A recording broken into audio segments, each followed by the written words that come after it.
then one day I decided, hey, you know what? I'm going to do it for the new year because then I will be, quote unquote, rolling in the dough. I don't know. I just thought that was really funny. It's good when you make yourself laugh. I'm talking about one of my favorite holiday traditions, which is what I call my $10,000 Danish, which you'll find out all about on this part 2 of episode 90, the Harness the Power of Planning episode, where I do a holiday plan debrief, starting now. Hello, happy Thursday. Allegra here from Beyond Your Wildest Dreams. And I'm so happy to be with you because in Southern California, we have had rain. That has made such a difference for all the wildfires that were going on and also air quality. It doesn't completely make everything better because I don't know if you have, maybe you haven't thought about this, or maybe you're not in an area where this is an issue, but this wasn't a wood fire. This was a fire of people's homes and everything in it. So plastics and all sorts of, unfortunately, toxic ingredients were released in this fire. And for a long time, they've been in the air for the last 3 weeks, which I have been wearing a mask. And the nice thing about the rain was that the air became a lot cleaner. I could literally taste, like on the back of my tongue, like something kind of plasticky, kind of metallic, and that taste is gone. And now we don't have to run the air filter 24/7. Not that we shouldn't be running the air filter, but anyway, it's such a blessing to not be worried about fire and your friends or your family evacuating. So, as I've been doing the last few weeks, I want to start with pulling a card from my favorite little deck here. So let's see what it says. Very little is needed to make a happy life. Oh my gosh, I love this so much. Marcus Aurelius, one of my favorites. Marcus Aurelius was a Roman emperor as well as a Stoic philosopher, and I am a big fan of Stoic philosophy. In fact, I have some Stoic philosophy books in my book recommendations. If I can find where that is, I'll put it in the podcast.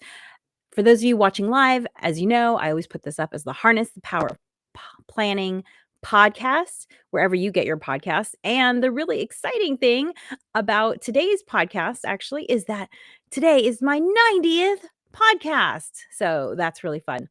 And so I love Stoic philosophy, and I will put my link to Stoic books in the show notes. Okay, so part 2 of this videocast/podcast is about dissecting the holiday plan. Now, we have written 4 books, and by we, I mean myself and my co-author, Natasha, who's often on this podcast with me. Natasha and I wrote this book called Rock Your Holidays. We have 4 books. This is our bouquet of books. I'm holding them up for anyone listening to the podcast. We have 4 workbooks. They take about 45 minutes to go through. You see, they're super small and they're actionable. I don't know about you, but I hate it when a 200-page book, I read it and I'm like, that could have been 40 pages. That's these. And these books are the condensed, just the information you need, nothing, not a lot of extra stuff. And they're workbooks. So they're going to get you into action mode. So around the holidays, we talked a lot about our book, Rock Your Holidays, which is all about having a plan for the holidays so that you can have fun yourself. Because if you're a parent, if you're a mom, if you're a working parent, a working mom, a lot of the responsibility for making the holiday magic happen falls on you. And we know this. But you know what? You deserve to have fun too. And Natasha and I love the holidays. So having a plan is just a great way to ensure that everything we want to happen happens and that we also have fun in the process. Now, part of having a holiday plan is also doing a holiday debrief. And had the fires not broken out, we would have done this podcast earlier in January. However, here we are, January 30th. So we're doing the debrief. So here's how the debrief works. And the debrief is kind of like doing our plan in Rock Your Holidays, but kind of backwards. Not all of it, but maybe like half of it. So here's what I want you to do.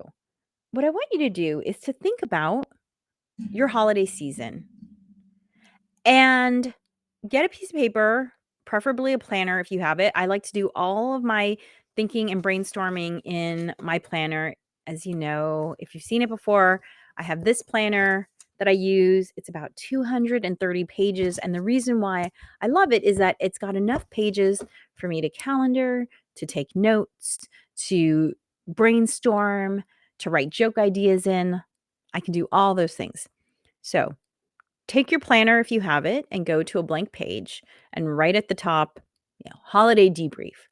And what I want you to do is to write down all of the things that you did this past holiday season. And maybe there were some things that you did that you think, I don't need to do this next year. Write a 3 next to those.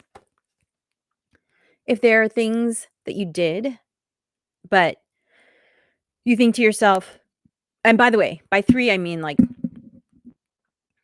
I'm definitely not doing it next year. Now, you might want to keep it on the list, but you're not going to do it next year. Put a 3 next to it. If you feel like, this was fun, but I'm only going to do it if I have extra time next year, then put a 2 next to it. And if there are things that you wrote down that you're like, oh my gosh, I love this, I absolutely want to do this again next year, put a 1 next to it. And if there's anything on the list you didn't put a 1, 2, or 3 on, maybe draw a line through it. Maybe you don't need to ever do it again. I know that my husband was working for this company that the holiday party was very meh. It used to be an evening event, and then they made it a daytime event, and it used to be a weekend event, and then they made it a weekday event. So really, it was kind of impossible to go to if you weren't an employee. So spouses couldn't really come anymore. And at one point, we just kind of put a line through it and said, this is not something that we need to do. And by the way, his employers, it's a big company. They didn't care if he was there. So we just put a line through that. And you know what? It doesn't even factor into my planning every year. It's just, don't need to do that again. So that's just a really great way of thinking about like, what's actually important? Did you do things that weren't important? Also, write down, were there things that you wanted to do more of? Maybe you wanted to see more lights. Maybe you wanted to bake more cookies. Maybe you wanted to see more friends. Whatever it is, go ahead and write that down. And the other thing I want you to think about too is, were there things that happened that you could tweak in order to make them even more fun? So, for instance, if you look at my Instagram, you might have seen that on January 1st, I posted a video of myself making this Danish that I call my $10,000 Danish. And I call it the $10,000 Danish because I always joke that it's so much work to make it that that's how much you'd have to pay me to make it for you. I'm taking pre-orders right now. So anyway, it's the most amazing thing I put in my mouth all year. It's so, so delicious, but it's also so much work that I'm grateful it's so much work, because it means I don't make it more often, because it is not really good for you. But it's really fun to do. And for years, I was just kind of doing it randomly during the winter season. It requires a lot of rolling with butter, so I couldn't really do it when the weather was warmer, because in LA, the butter would just kind of like blah everywhere. It was too warm to make laminated pastry. That's what this Danish is known as. Laminated pastry is like croissant dough, where there's layers of butter in between the layers of the dough. And so I was kind of just making it haphazardly, when the weather was cooler. Sometimes I do it in February, sometimes I do it in November. And then one day I decided, hey, you know what? I'm going to do it for the new year, because then I will be, quote unquote, rolling in the dough. I don't know. I just thought that was really funny. And the great thing about it is that there's that week between Christmas and New Year's. That's what we celebrate. I don't know what you celebrate, but there's that week between Christmas and New Year's that is always so wonderfully slow that it's the perfect time to do a really high maintenance recipe like my $10,000 Danish. And so I slotted that in. I was like, "Oh, this is perfect. We'll be rolling in the dough for the new year." And then the other thing that I love to do on the new year is to watch the Rose Parade because again, it's something from my childhood. I love doing it. And so now our family, our favorite thing to do is we work on the pastry the week before, then I get it all ready so that it's just sitting out on the counter overnight. It's covered, but it's sitting out so that it can kind of proof a little bit more, which means it rises up a little bit more. And then it only takes 30 minutes to bake. So as soon as I get up in the morning, I pop it in the oven. And the Rose Parade starts really early. I think it's 8 a.m. And so that way it's ready right when we're ready to watch the Rose Parade, and it's just so much fun to do the Danish and the Rose Parade together, and it's really a group effort because everyone in our family has to roll out the dough at some point because, again, it's that much work. So, that's what I mean by, is there something that you wanna do, but you can find a way to make it even more enjoyable for you? For instance, maybe you love making cookies and you wanna see people more. Maybe you plan, like, a cookie swap.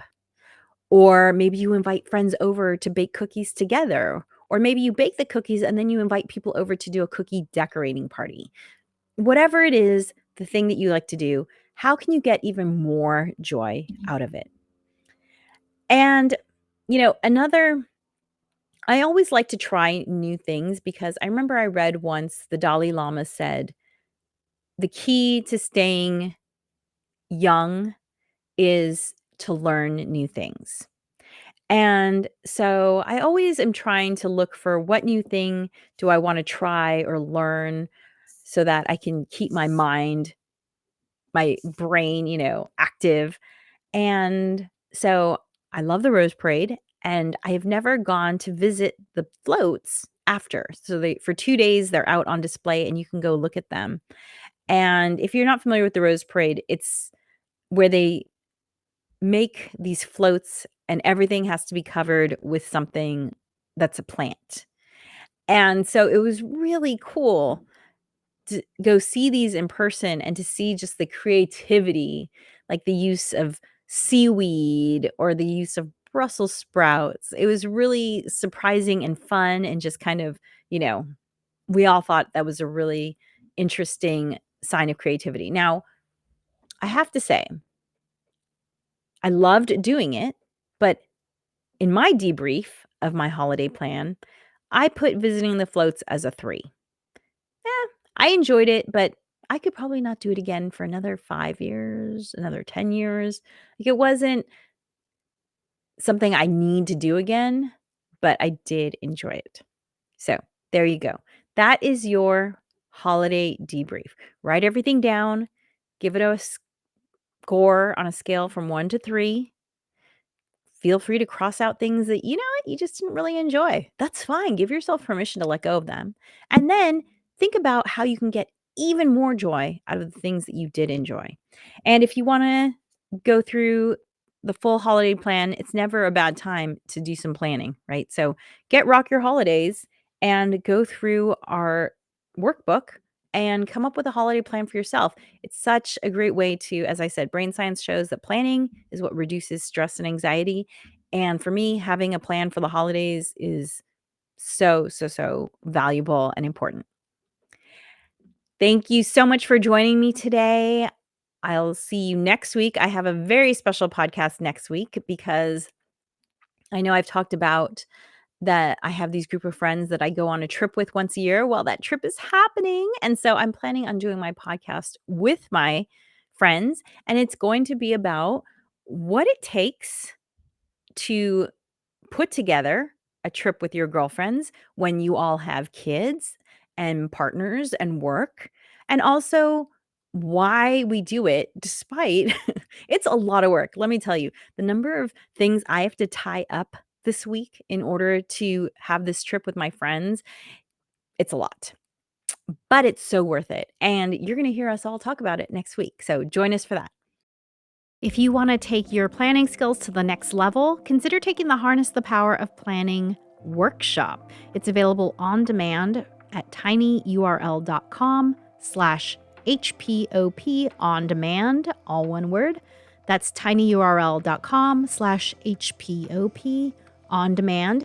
We'll show you how to plan your day, your week, your month, your year, your life, and help you to start prioritizing yourself and your goals right now. Dream wild, wild dreamers. Thanks for joining us for the Harness the Power of Planning podcast. Be sure to like and subscribe wherever you listen.